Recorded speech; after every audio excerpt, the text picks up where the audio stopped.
Olha, já começou a atuar a comissão de juízes criada para fiscalizar a propaganda eleitoral em 2018. Aos pretensos candidatos, é bom ficar atento às condutas vedadas, especialmente nas redes sociais. A repórter Gorete Santos está com o presidente do Tribunal Regional Eleitoral do Piauí, desembargador Francisco Paes Landim Filho, e tem mais informações. Bom dia, Gorete. Bom dia novamente, Thiago. A você e a todos que acompanham a Notícia da Manhã. O ano começou e com isso também já começa um rigor maior na fiscalização, de olho no pleito, né, que vai acontecer no mês de outubro em todo o Brasil. A gente traz informações mais detalhadas a partir de agora com o presidente do TRE aqui do estado do Piauí, desembargador Francisco Paes Landim. Começando, a gente vê no mês de janeiro, muita gente imagina que, como está muito distante, ainda não há condutas vedadas, ou seja, ações proibidas a esses agentes públicos. Neste primeiro momento, esta comissão deve estar exatamente de olho em que, presidente? O que pode configurar uma infração? Bom dia.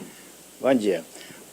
A comissão, que é constituída por juízes, um juiz federal, um juiz estadual, que vão atuar e passaram a atuar, digamos assim, a partir da sua constituição, ainda pela administração passada, a administração anterior à minha, na fiscalização da propaganda, tem exatamente esse papel. Primeiro, examinar a oportunidade da propaganda. É oportuna? Está sendo feita no tempo certo? Segundo, a propaganda é adequada? Ela se enquadra dentro das regras do processo eleitoral? Ou ela é inadequada? Ela está em desconformidade com essas regras do processo eleitoral?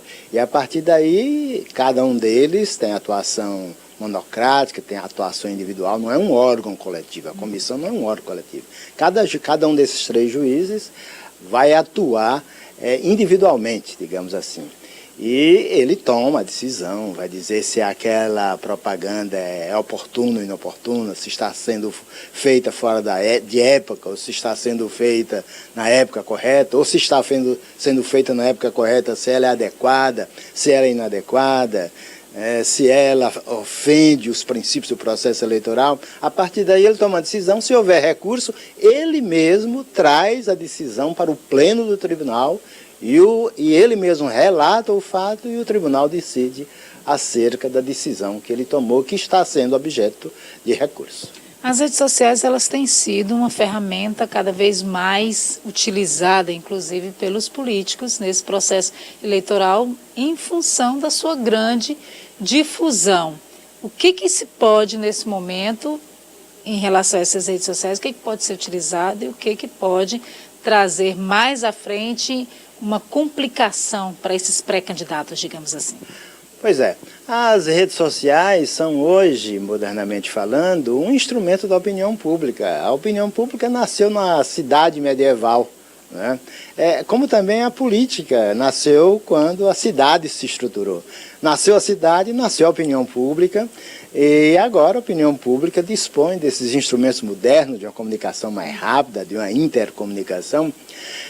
Só que num processo eleitoral, e nós já nos encontramos no processo eleitoral, a partir deste momento, aquele que se utiliza de uma rede social, o eleitor, o pré-candidato, o partido, seja quem seja que se utiliza da rede eleitoral para fins eleitorais, ele tem o dever da verdade, né? Tem o dever de participar desse processo de uma maneira transparente, clara, honesta, eleitores e candidatos. De tal maneira que, se um eleitor ou se um pré-candidato, que só existe candidato depois, na verdade, do registro da candidatura, mas se um pré-candidato ou um eleitor ou um partido fere, digamos assim, essas regras do processo eleitoral, mesmo antes de aberta a campanha, que se dará em 15 e 16 de agosto, mesmo aí, o eleitor, ou o pré-candidato, ou o partido, eles ficam sujeitos a sanções da lei. Ou sanções de caráter penal, se eu me utilizei da rede social, se o eleitor se utilizou da rede social para ofender a honra de um pré-candidato, ou fico sujeito a sanções civis, a danos morais, a indenizações por danos morais, ou fico sujeito ainda a infrações de cunho eleitoral, se eu, na verdade, ofendi uma conduta vedada. Se, por exemplo, antes de aberta a campanha, o pré-candidato não pode pedir voto expressamente. Mas se ele fere esse princípio, essa regra, essa conduta vedada, é claro que ele vai sofrer consequências e terá, com certeza, dificuldades na obtenção do registro da sua candidatura.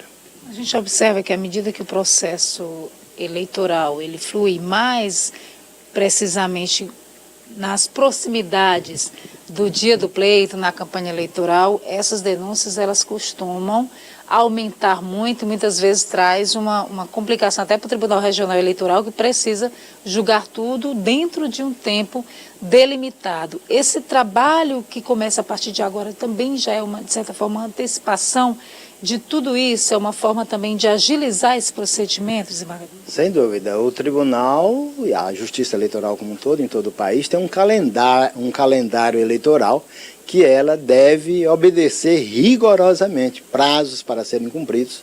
E essas denúncias se avolumam à medida em que as eleições se aproximam.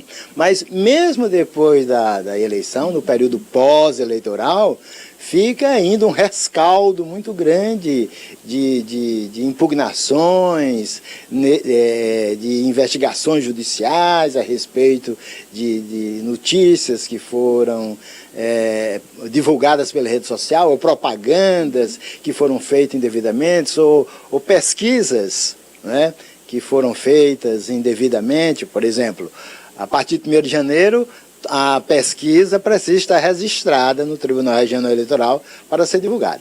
Se alguém fere esse princípio, já cometeu, na verdade, uma infração eleitoral. Muito obrigada, então, desembargador Francisco Paes Landim, trazendo já esclarecimentos no início desse processo eleitoral. Tiago. Muito obrigado.